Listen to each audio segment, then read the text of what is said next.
다음 소식입니다. 신도 성폭행 등으로 징역 10년을 선고받고 지난 2018년 출소한 정명석. 하지만 다시 여신도 성폭행 혐의로 지난해 구속돼 재판에 넘겨졌습니다. 이 피해자들의 울분에 찬 목소리는 10년이 넘는 세월이 흘러도 똑같이 반복됐습니다. 밑에서 열심히 하는 사람들 정말 모릅니다. 그 당한 사람들밖에요. 아직도 내가 영이 들렸다고 귀신 들렸다고 그들은 주장을 하지만 난 정말 당했어요. 너무 억울하고 제발 정명석이 잡아서 제발 처벌해 주시지요. 혼란스러웠습니다. 지인에게 제 피해 사실을 말하고 그들의 조언을 받아들이고 나니 그제서야 정신 들었습니다. 정명석은 메시아가 아니고 JMS는 사이비 종교라는 걸 깨달았습니다. 더 이상 피해자가 나오지 않게 진실을 밝히는 것이 제가 죽기 전 하늘이 제게 준 과제라고 생각합니다. 정명석은 절대로 메시아 아닙니다. JMS의 실체가 넷플릭스 다큐멘터리를 통해 널리 알려지면서 큰 공분이 일고 있는 가운데 각계각층에 은밀히 뻗어있는 JMS에 대한 공포감까지 높아지고 있습니다. 서울에 있는 한 여대 댄스 동아리가 17년 동안 몰래 JMS 관련 종교 활동을 한다는 사실이 드러나 동아리 연합회가 해당 동아리를 제명했다는 보도가 나왔습니다. 만약에 뭐 위장을 해서 막 그랬다든지 이렇게 되면 사실은 밝힌다거나 이런 것도 좀 어려운 점이 있지 않았을까. 진상이 무엇인지에 대한 그런 파악도 확실히 좀 이뤄져야 되는 상황이어가지고. 방송국에 JMS 신도들이 있다는 폭로도 나왔습니다. JMS 피해자 모임을 이끌어온 김도형 당국대 교수는 어제 KBS 생방송 도중 KBS PD와 KBS에 출연하는 통역가도 현직 신도라고 주장해 파문이 일었습니다. KBS는 즉각 진상조사에 착수하고 상응하는 조치를 할 예정이라고 밝혔는데요. 이런 상황에서 JMS 신도를 알아보는 법도 빠르게 공유되고 있습니다. 이 자연성전이라는 곳에 기도하러 간다는 등의 말을 하면 의심해볼 법하다는 등의 내용입니다. 정명석 특유의 필체로 JMS 교회를 구분하는 법도 퍼지고 있는데요. 김도영 교수는 필체 구분법은 많이 알려졌기 때문에 이 정명석 필체로 돼 있는 교회 간판은 다 뗄 거고 이름도 다 바꿀 것이라서 큰 의미가 없을 것이라고도 말하기도 했습니다. 지금까지 뉴빌더 전연남이었습니다. 기독교 복음 선교회 JMS를 다룬 다큐멘터리가 반향을 일으키고 있습니다. 이런 가운데 일반 교회와 JMS 시설을 가려낼 수 있는 방법이 있다고 하는데요. 알아본 기사 함께 보시죠. 현재 전국 17개 시도에는 약 90개의 JMS 시설로 추정되는 교회가 설립돼 있다고 합니다. 이 시설이 일반 교회인지 아니면 JMS 교회인지 구분하기는 또 쉽지 않다고 하는데요. 이에 반 JMS 단체 엑소더스 대표 김도현 당국대 수학과 교수가 어제 한 방송에 출연해서요. 일반 교회와 JMS 시설을 가려내는 방법에 대해서 설명했습니다. 상당수의 JMS 교회는 교회명이 정명석의 독특한 필체로 쓰여 있다며 이 필체로 교회 이름이 쓰여 있다면 100% JMS 교회라고 말을 했는데요. 이른바 정명석 필체, 지금 보이는 것 같은 겁니다. 글자 아래 획을 길게 내려서 긋는 게 특징인데요. 앞서서도 여러 온라인 커뮤니티에 JMS 소속이라면서 교회 명단이 공유가 됐었죠. 누리꾼들은 교회뿐 아니라 음식점, 병원 등에도 해당 필기체로 만들어진 간판이 걸려 있다면서 관련 내용을 공유하기도 했습니다. SNS를 통해 오늘 하루 관심사와 누리꾼들의 반응을 알아보는 우클릭 시간입니다. 최근 기독교 복음 선교회 JMS 정명석 총재를 다룬 다큐멘터리가 공개되면서 큰 파장이 일고 있는데요. 여기 나온 JMS 교회의 전국 주소를 공유하는 글이 온라인에서 빠르게 확산되고 있습니다. 우클릭 첫 번째 검색어는 여기가 성폭행 교주 믿는 곳입니다.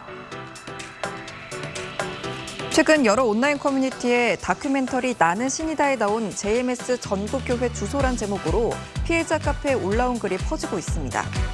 글을 쓴 A씨는 전국 교회 주소를 입수하게 됐다. 마구 뿌려주시고 여기가 10,000명 성폭행을 목표한 교주 믿는 교회라고 홍보해달라고 적었는데요. 이 글엔 전국 JMS 교회 90곳의 이름과 주소가 담겨 있습니다. 여기에 한 누리꾼이 덧붙인 것까지 포함해 현재 약 120개의 주소가 공유되고 있는데요. 교회 로고가 희한한 교주 필기체로 쓰여 있고 기독교인 척하면서 섭리사, 섭리역사 이런 식으로 자기들을 칭한다 등의 특징까지 설명하며 주의를 당부했습니다. 정명석은 여신도 성폭행 혐의로 징역 10년을 선고받고 2018년 2월 만기 출소했는데요. 하지만 출소 뒤에도 외국인 여성 신도를 성폭행하고 신체를 만진 혐의로 지난해 10월 다시 구속 기소됐습니다. 누리꾼들은 우리 동네도 있었다니 소름 돋는다. 기억해놨다가 절대 발도 안 디뎌야지. 종교의 가면을 쓴 이런 자들은 강력 처벌해야 한다 등의 반응을 보였습니다. 최근 기독교 복음 선교회 JMS 정명석 총재를 다룬 다큐멘터리 나는 신이다가 공개돼 파장이 일고 있습니다. 이에 검찰이 범행에 상응하는 엄정한 처벌을 위해 최선을 다하겠다고 밝혔습니다. 지난 3일 공개된 다큐멘터리에 따르면 과거 정 씨는 젊은 여성 신도들을 자신의 부인인 신앙 스타로 뽑아 관리하며 이들을 상대로 성범죄를 저질렀습니다. 결국 신도 성폭행 등으로 징역 10년을 선고받고 지난 2018년 만기 출소했는데요. 홍콩 국적의 여성 신도를 성폭행하고 호주 국적 여성 신도의 신체를 만진 혐의로 지난해 10월 다시 구속 기소됐습니다. 검찰은 정 씨가 신도들에게 자신을 메시아로 부르라며 세뇌하고 자신의 말과 행동을 거부하지 못하도록 한 뒤 한거 불능 상태를 이용해 범행을 저지른 걸로 보고 있습니다. 하지만 정 씨 측의 변호인들은 정 씨는 절대 신이 아니고 사람이다라고 말했고 피해자들을 세뇌하지 않았으며 이들은 외부인과 자유롭게 접촉했기 때문에 정 씨의 절대적 영향 하에 있지 않았다라고 주장했습니다. 여신도 성폭행 혐의로 10년 동안 복역했던 기독교 복음 선교회 JMS 정명석 총재가 4년 만에 또 여신도를 성폭행 혐의로 구속됐다는 기사를 많이 봤습니다. 대전지방법원은 어제 상습, 준강간 등의 혐의를 받는 정 씨에 대한 영장 실질 심사를 진행한 뒤 증거인멸과 도망의 우려가 있다며 구속영장을 발부했습니다. 정 씨는 2018년부터 지난해 말까지 외국 국적의 여성 신도 2명을 지속적으로 성폭행한 혐의를 받고 있습니다. 이들 여성은 지난 3월 정 씨를 상습, 준강간 혐의로 고소했는데요. 정 씨가 여성 신도를 성폭행한 죄로 징역 10년을 복역하고 2018년 2월에 출소했는데 4년 만에 다시 구속이 된 겁니다. 정 씨 또다시 성폭행 혐의로 조사를 받게 되자 국내 유명 로펌 서너 곳으로 변호인단을 구성했는데요. 또 경찰에 출석하면서 필요할 때마다 진단서를 끊어와서 몸이 안 좋아 더 이상 조사받기 어렵다는 이유를 들어 수사 과정에서 애를 먹었다고 전해졌습니다. 서울고법 형사 9부는 여신도들을 성폭행한 혐의 등으로 구속 기소된 JMS 국제크리스천연합 총재 정명석 씨에 대한 항소심에서 징역 10년을 선고했습니다. 정 씨는 지난 2001년부터 2006년까지 말레이시아와 홍콩, 중국 등에서 한국인 여신도 5명을 성폭행하거나 강제 추행한 혐의로 기소됐습니다. 항소심 재판부는 1심에서 무죄가 선고됐던 여신도 1명에 대한 강제 추행 혐의도 유죄로 인정했습니다. 정 씨는 지난 2001년 출국했다가 중국에서 체포돼 국내로 송환됐으며 1심에서 징역 6년을 선고받았습니다. 오늘 오후 인천국제공항 계류장.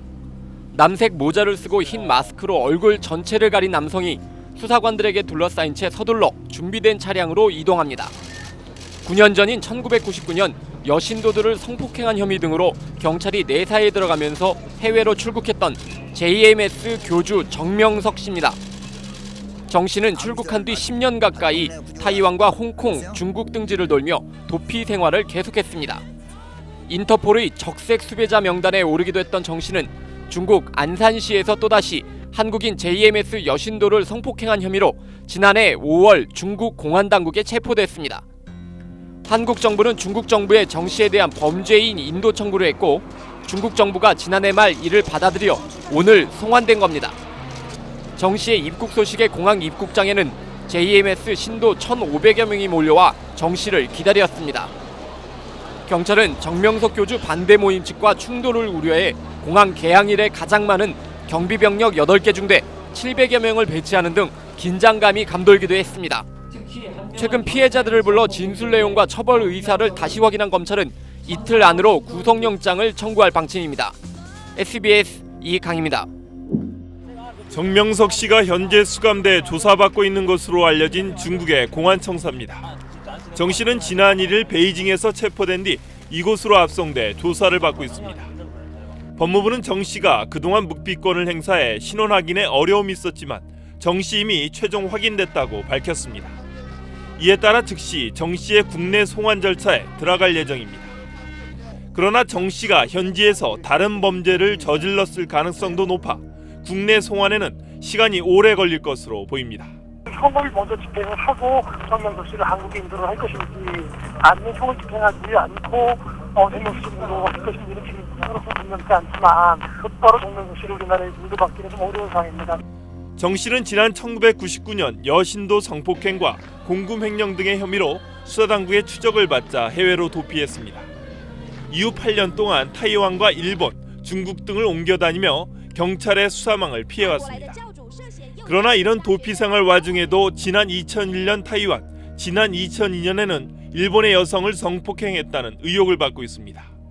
지난 2003년부터 인터폴의 수배자 명단에까지 오른 정 씨는 결국 체포돼 사법당국의 심판을 받게 됐습니다.